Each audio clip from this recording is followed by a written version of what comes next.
we're in the midst of a huge transformation where our peers, communities, and workplaces are all really melding into one. Welcome to Reimagining Company Culture. My name is Christina Giordano, and I'm a partnerships manager here at AllVoices, and my pronouns are she, her, and hers.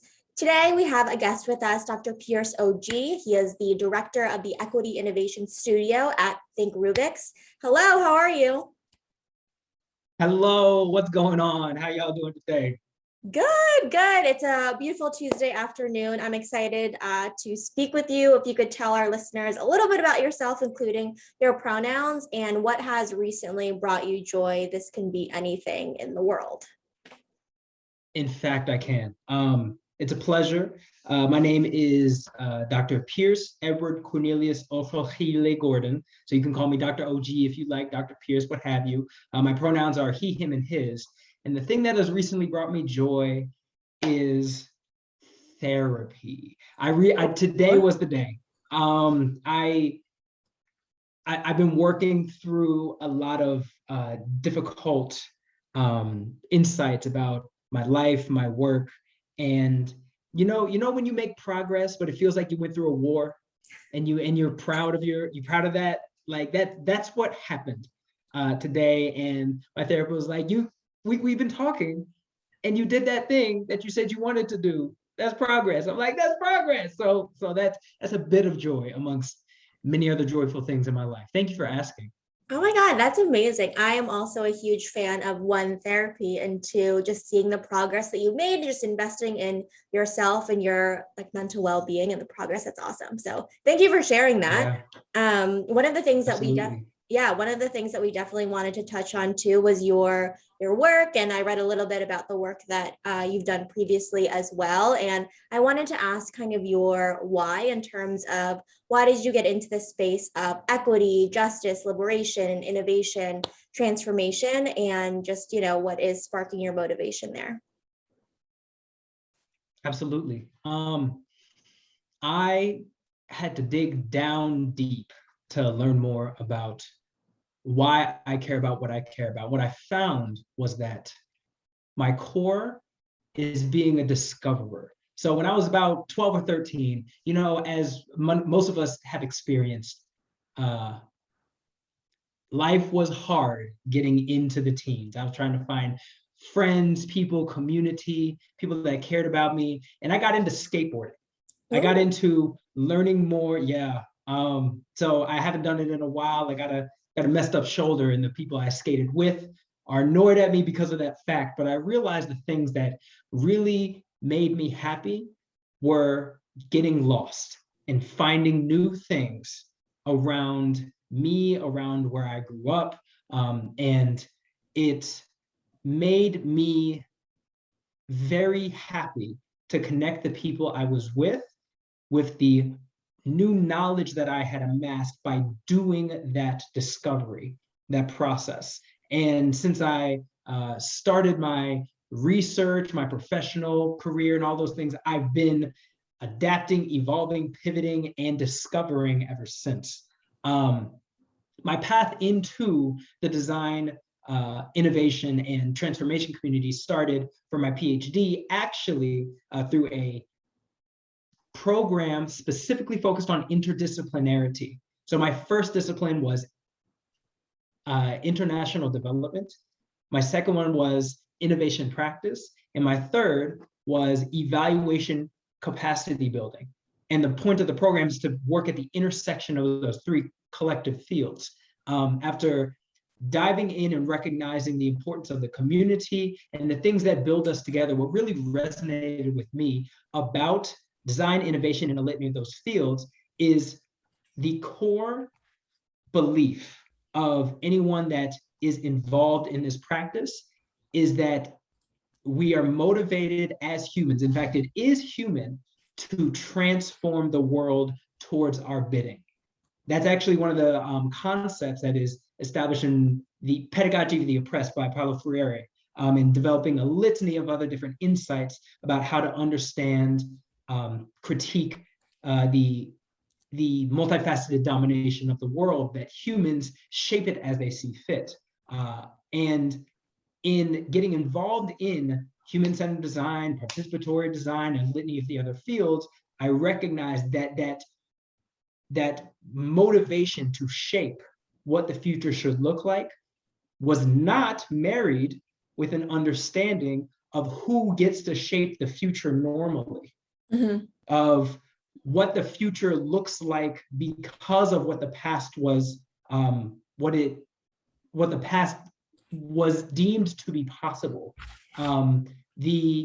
Everything about imagining the future after time and time of connections and communities and experiences represented to me a political act, a concept of equity that needed to be understood in every frame in its best way to combine those fields together. So when I describe myself, I describe my work, it's at the intersection of liberation and transformation. Does that make sense?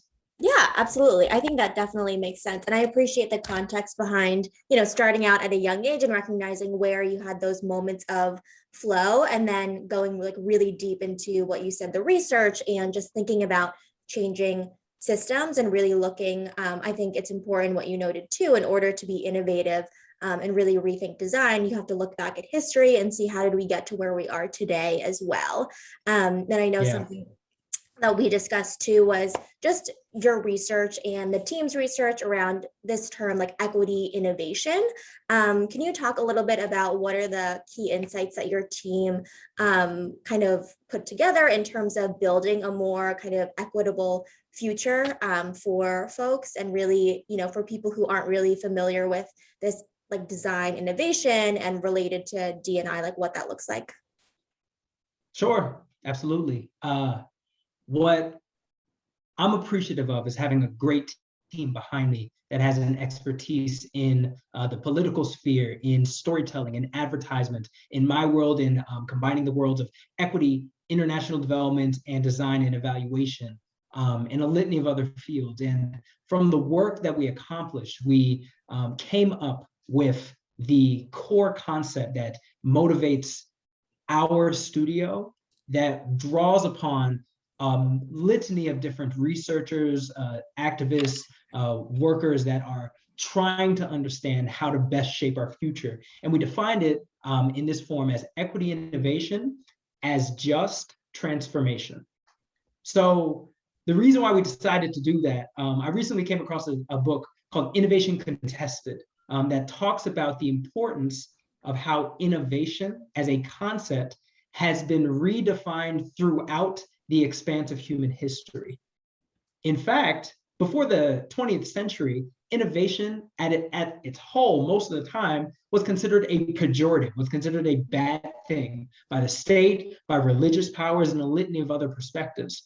And the reason why, one of the main reasons why it became a good thing is because it was actively and purposefully aligned with the things our society decided to prioritize, particularly the neoliberal market, right? Today, we are at a crossroads. We're at multiple, multi-dimensional, 4, 5, 6-dimensional crossroads of precarity. We're dealing with COVID. We're dealing with climate change. We're dealing with water wars. We're dealing with international incidents. We're dealing with transnational crises. We're dealing with white nationalist destruction in a litany of different ways, and so many others that I can't describe, that all come to a head, particularly because of the ways that the world has been shaped, the ways that humans have decided to change the world. Humans haven't changed the world like this before. However, there's been many other crises, many other issues, many other things that have affected humans and the earth, but none quite like this and at this scale. So to better understand how the world should be changed, we have to change how we're changing. And in doing so, equity innovation as a concept is understanding and recognizing how the idea of transforming all aspects of society, all the way from the internal human, all the way up to the globe, and many of the scopes alongside that, and recognizing the importance of equity, of justice, of liberation, specifically recognizing how the people who have experienced the most types of marginalization are the experts and thus should be empowered and collectively directed towards guiding the transformation of the world in its future. So practically, that means a whole litany of different principles that come from communities that have been doing this work for decades, for longer than I've been alive, from recognizing the problem, the surrounding context, and the positionality of the stakeholders involved in building alternatives, from sharing power in every endeavor, from accepting the importance of complexity, dynamism, and contextuality, and also empowering stakeholders to engage in solutions that are non-exploitative and at best regenerative of both people and planet. So understanding that and building this concept not as a single standalone foundation for how the world should be shaped, but as a seed that builds up from the ecosystem of a litany of communities that are already doing this change work to help understand and shape the D&I, the organizational communities, the political engagement structures, the the for-profits, the multilaterals, any other institution that sees that change needs to happen at the structure, at the core, and is trying to innovate towards a better tomorrow for the people in and outside any organization. Yeah, it sounds like a lot more than just a kind of surface level commitment, and also recognizing that there are things that need to change at the core of a strategy of an organization, and on a systemic level as well. And one of the areas you mentioned was this idea of sharing power and empowering voices as well. And throughout a couple of conversations, I feel like the terms of equity and equality are sometimes interchangeable, but I think there's definitely a difference in that. And some folks believe that like equality is very kind of optimistic, and we're really searching for equity here. In your opinion, what is the difference between the two? Why I appreciate this question is because I've been truly blessed to be around so many different varying disciplinary stakeholders that have their own definition of what it means, which is why we need to continue to have the conversation to determine where we're trying to go. Right. So one of my favorite conversations I literally just had with my father about this topic was about the idea about what equity by itself means. So I come from a family of lawyers, right? So in their world, the conversations around equity usually take two separate forms. One, in terms of the economic equity. So in terms of particularly whether or not someone owns a particular resource, whether it's land, whether it's funds, whether it's intellectual property or the like. And the other conversation around equity is particularly around how they're defining justice, distributive justice, right? So whether everyone gains the same outcome from a particular juridical function. And in my world, the conversations around equity and equality actually, for me, represent two aspects along a larger spectrum of human domination and human marginalization, right? So for instance, let's just bring it down. Equality for most people means everybody gets the same from something, right? So if I and my wife, for instance, wanted equal dinners, then we would have equal portions, right? So that is an example of equality. Equity for most people in most situations instead takes into account the differences of who the people are and what the people want and what they need and what visions that they have for their lives, right? So there's a very famous picture that people like to say, equality versus equity, that has a chain link fence of some kids looking at a baseball game, where equity is all the kids at different heights are on the same box. Equality is that, and equity is where the box is suited for the kid, right?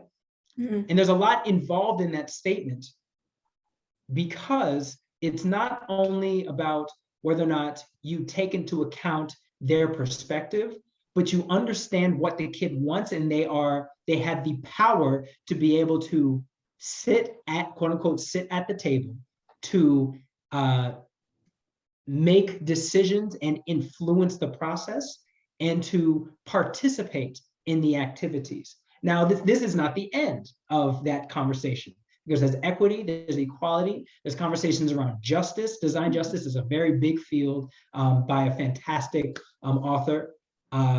There's liberation, and then there's the conversation around pluriversality, as it for some people, the goal of decolonizing activities, right? So that spectrum of those topics that we don't have enough time to get into represent the importance that the idea of systemic generational domination of us people at the center and many other marginalized identities means that change needs to be had, and how far you go down that spectrum represents what you believe needs to change to help represent a more just and righteous society. That's helpful. I think that's a helpful context for folks, especially with the image that you described as well. I'm going to look it up afterwards because I wasn't familiar with it, but it definitely makes sense, right? Because people have different needs. And again, bringing it back to the historical context, like not everybody is coming in with the same, for example, socioeconomic status. Not everyone's coming in with the same kind of base level needs there. And something that I feel like a lot of people ask, and I know that has been discussed, that transformation doesn't happen overnight. I would argue it doesn't happen in 6 months to a year for longstanding change, but sometimes, or most often, people want to measure their progress of creating an equitable environment, especially at work and kind of their microcosms of society. In the work that you do, and in your opinion, are there like indicators that, you know, folks are building a more equitable workplace with the power that they do have, or lack thereof? This is a hard question. Yeah. It's a very difficult question for many different reasons. I think two perspectives are influencing what my answer will be. The answer, just to keep it simple, is it depends. Yeah. It's contextual. It requires understanding the culture, the governance policies, the intended vision, and the perspective, especially of marginalized identities inside and outside the company, to find the right analysis, outcomes, and metrics, if that's where you want to go. So two things come to mind. Number one, in the world of evaluation as a whole, the field is much broader and deeper than people expect it to be.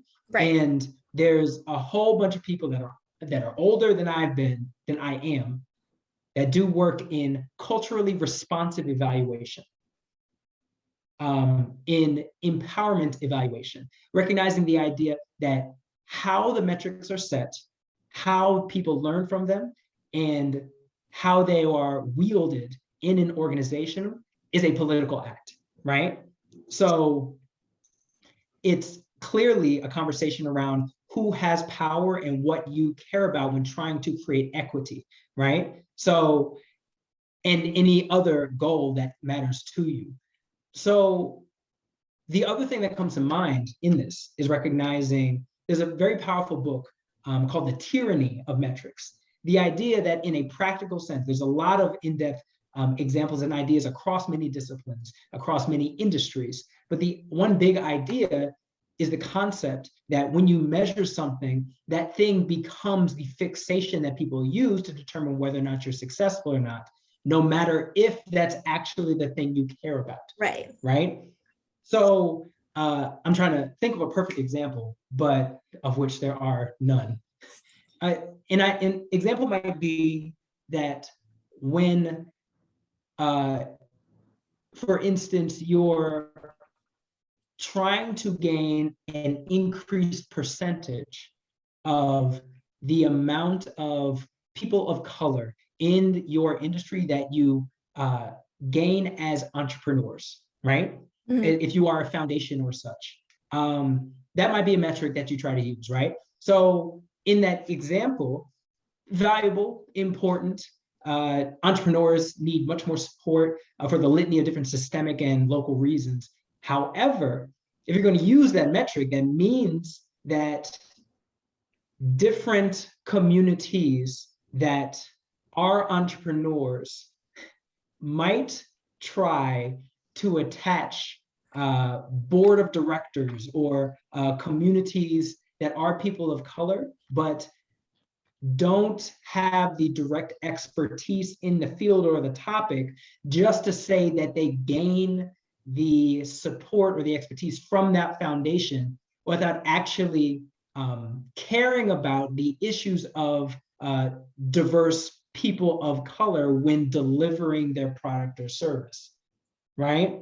So it will become a vanity metric in a litany of perspectives. And the reality is every single metric that people can use can be gained somehow by the people requiring to be a part of the evaluation process.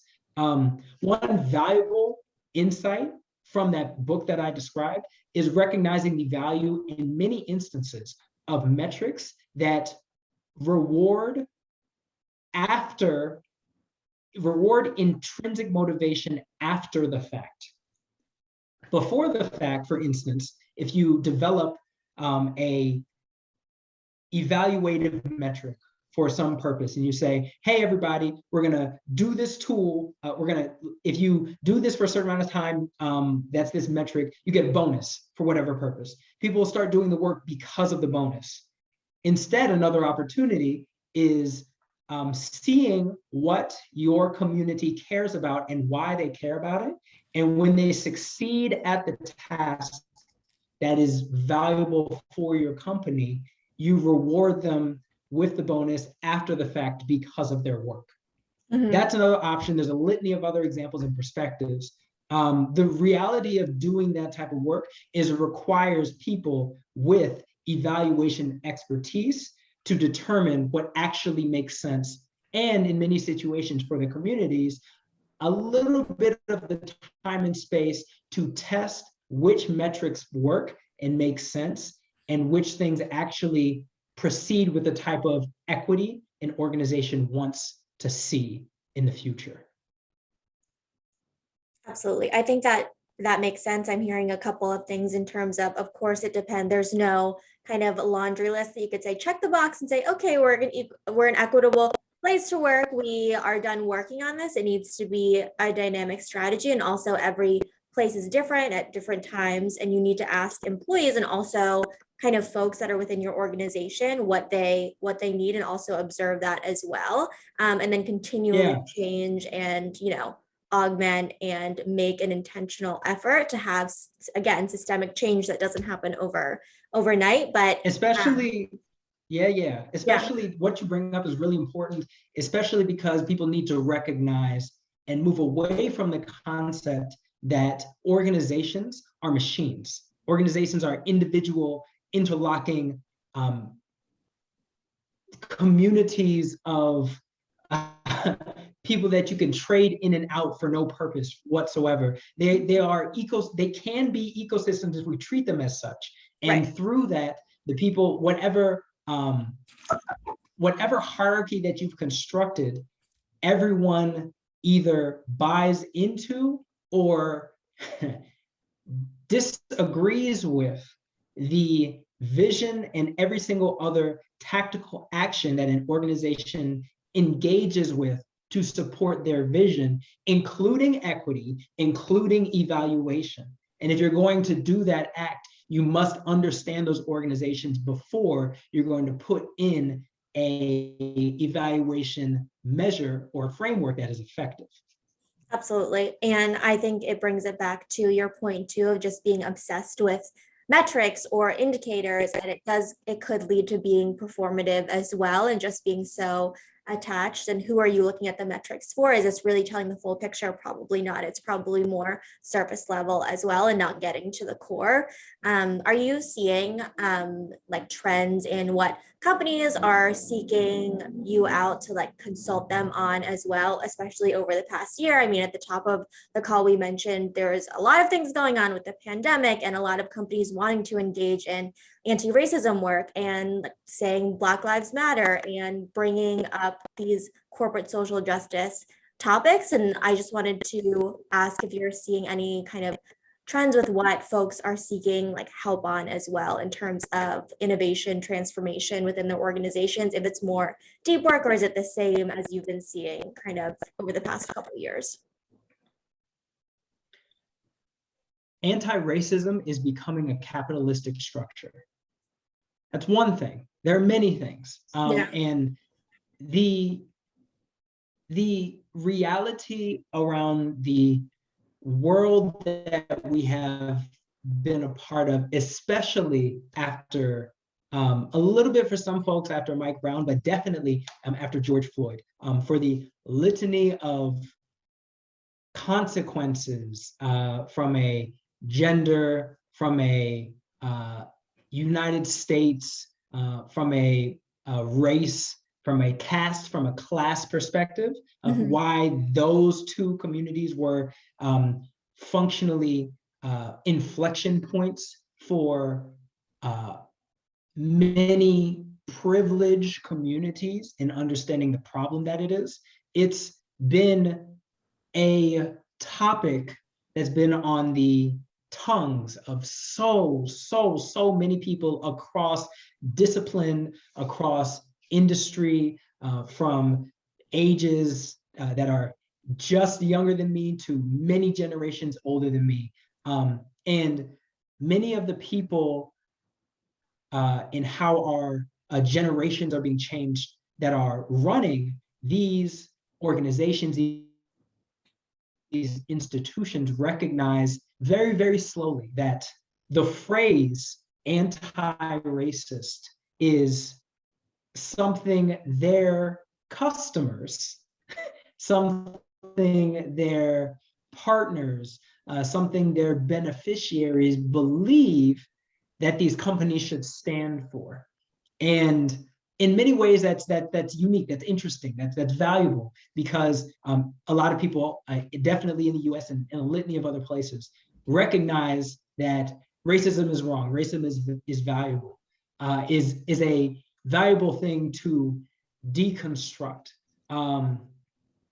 What people really don't fully understand in having these types of conversations is the deep embedded reality of how racism and the neoliberal capitalism, as they were designed, share the same roots. The purpose of the structures that devalue human life. There are so many other economic structures that exist in so many ways that we can build and support and value how we connect, how we use resources, how we make decisions, that aren't built on the exploitation of human life from hundreds of years ago, specifically aligned with the caste system based on skin color that underlines so many different ways of how our world has been built. It is the reality of how embedded this system is for a lot of people very, very hard to grasp. I think the critical thing to remember in recognizing these trends, one, is that the world wasn't always like this. It's not only about where the world has gone, it's about where the world has been. the world has not always had these structures, these understandings of the systems of why racism is bad and why we as a community need to advocate for the destruction of the prison industrial complex and defunding police and all of the ways that anti-racism is manifesting in the cultural milieu today. But at the same time, it's incredibly valuable to start these conversations and to open up opportunities for the people that I really value to find out, okay, so you're really interested in anti-racism. That's valuable, that's interesting. Let's try investigating all of the ways that manifests in your life, in your organization. Let's try and figure out all the ways that intersects with other forms of oppression, whether it's ableism, whether it's homophobia, whether it's nationalism and other issues. And not only, especially, this is why we talk about innovation, to imagine a new future, to create those things. Let's try and say, if we were to build equity into everything we have constructed, what would it look like? What interventions would we construct? What resources could we build to establish what's next? And there's a lot of people that have been doing that for a long period of time.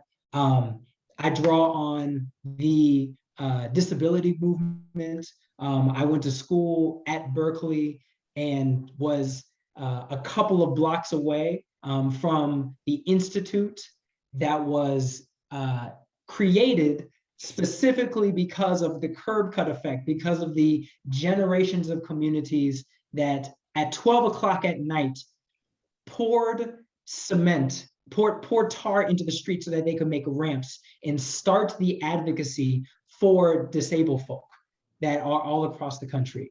I learned from the research that I've done from indigenous communities that for thousands of years have done much research, much background in indigenous plant use, that had their plants taken from to Europe to gain intellectual property on, and that they get scraps of the economic background for. And recognizing that intellectual property in that system is the same intellectual property problem that keeps me from having a vaccine.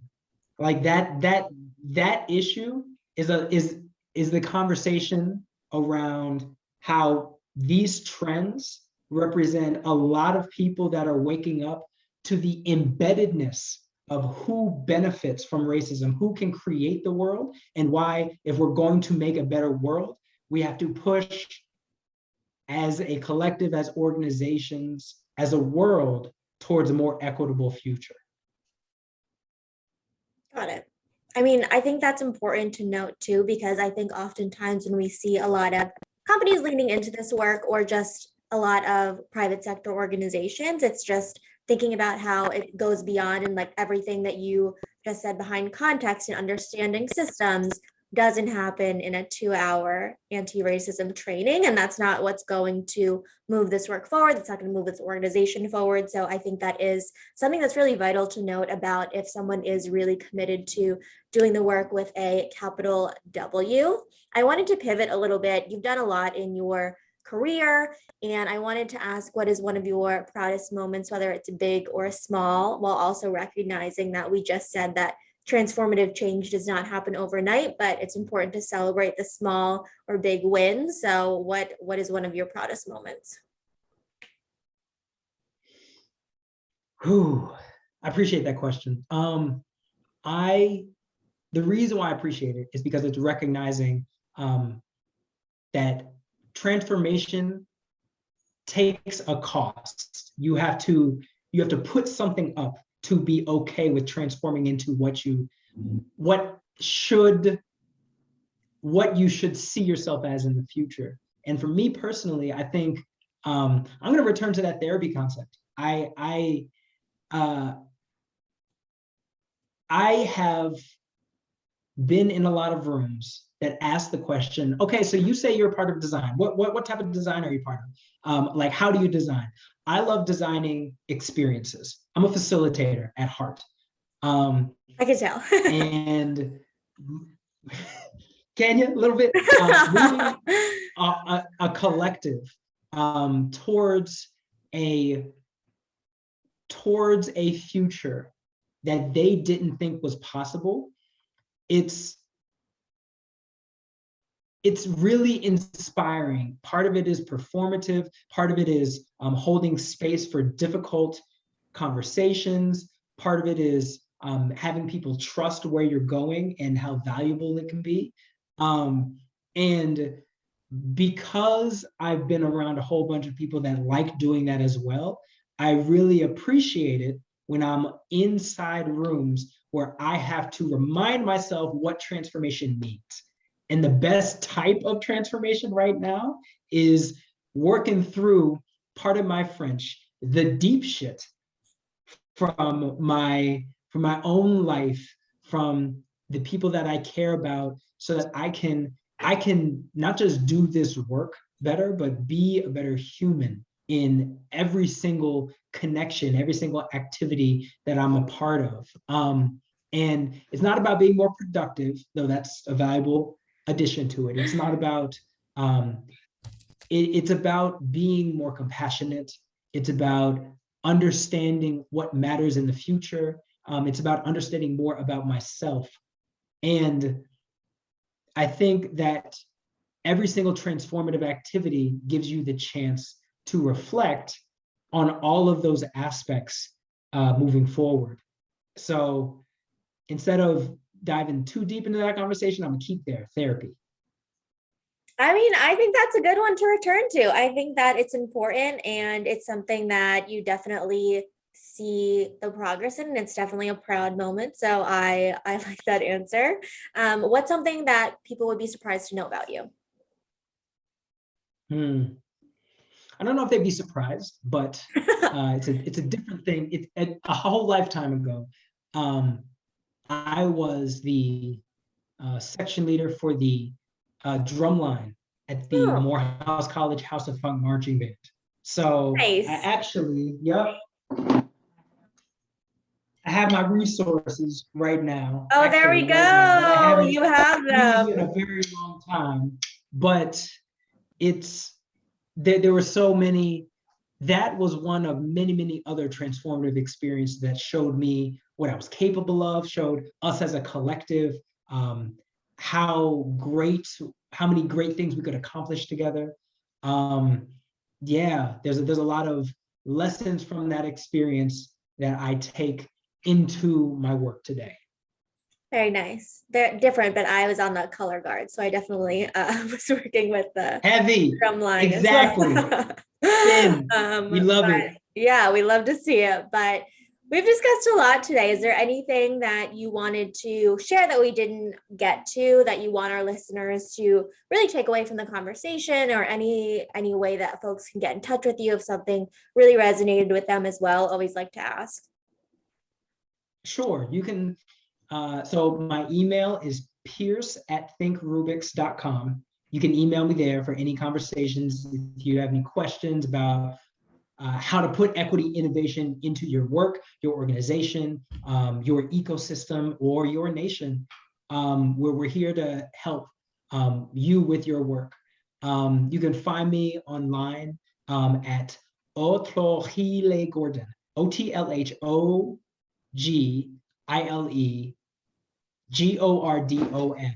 on anything. That's Medium, that's Twitter, that's Facebook, that's LinkedIn.